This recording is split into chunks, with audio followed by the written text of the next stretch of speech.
लोकसेवा तयारी गर्दाखेरि एक्टिभ रिकल विधि लगाएर कहिले रिकल गरेर रिभिजन गर्ने प्र्याक्टिस गर्नुभएको छ? यदि गर्नुभएको छैन भने त्यो प्र्याक्टिस गर्नुहोस् एकचोटि। तपाईँलाई म एक्टिभ रिकल भनेको के हो बताउँछु। एक्टिभ रिकल भनेको तपाईँले पढिसकेको कुरा मैले कति सम्झेँ भनेर त्यो आफ्नो नोट नपल्टाइकन, नोट नहेरिकन, नोट बन्द गरेर, किताब बन्द गरेर सम्झिने, रिकल गर्ने प्र्याक्टिस हो एक्टिभ रिकल भनेको, हैन? यसले चाहिँ के फाइदा हुन्छ, म एउटा इक्जाम्पल भन्छु तपाईँलाई। कुनै बेला एउटा टिचरले चाहिँ क्लासमा 2वटा ग्रुप बनाउनु भयो स्टुडेन्टलाई, र त्यसपछि उहाँले मैले पढाएको, हैन, मैले हिजो पढाएको च्याप्टर चाहिँ तपाईँहरूलाई म भोलि सोध्छु, तपाईँहरूले 10 पटक चाहिँ रिभिजन गरेर आउनुहोस् राम्रोसँग, म भोलि सोध्छु भनेर टिचरले भन्नुभयो 2टा ग्रुपलाई। त्यो पहिलो ग्रुपले के गर्यो भन्दाखेरि एक पटक राम्रोसँग पढ्यो, बाँकी 9 पटक चाहिँ उनीहरूले के गर्यो, नोट बन्द गरेर, किताब बन्द गरेर रिभिजन गर्यो।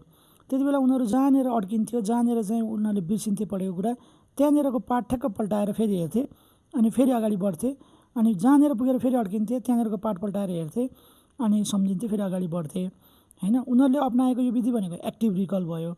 अर्को दोस्रो ग्रुपले के गर्यो, उनीहरूले 10 पटक त पढ्यो, 10 पटक त रिभिजन गर्यो, तर 10 पटक चाहिँ उनीहरूले के गर्यो, मजाले त्यो नोट हेरेरै रिभिजन गर्यो क्या, हैन? 10 पटक रिभिजन गर्यो तर नोट हेरेर, नोट पल्टाएरै रिभिजन गर्यो।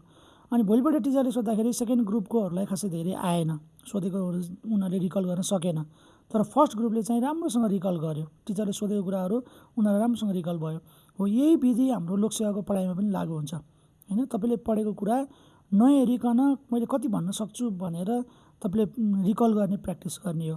त्यो भयो भने तपाईँ जहाँनिर अड्किनुहुन्छ, जहाँनिर चाहिँ रोकिनुहुन्छ, त्यहाँनिरको पाठ फेरि पल्टाएर एकचोटि हेऱ्यो भने अगाडि बढ्न सजिलो हुन्छ है। यो विधि एकचोटि ट्राई गर्नुहोस् रिकल गर्दाखेरि, तपाईँलाई चाहिँ धेरै कुरा चाहिँ रिकल गर्न चाहिँ सजिलो हुन्छ है त।